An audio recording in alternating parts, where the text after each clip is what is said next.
Hello friends,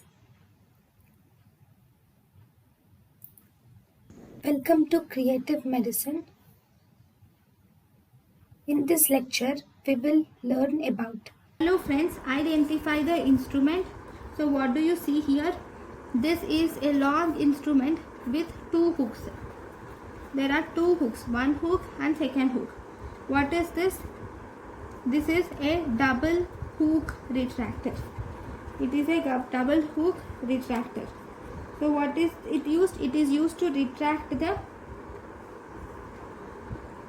skin flaps or to retract the skin flaps in mastectomy or thyroidectomy. You can use this double hook retractor. Thank you.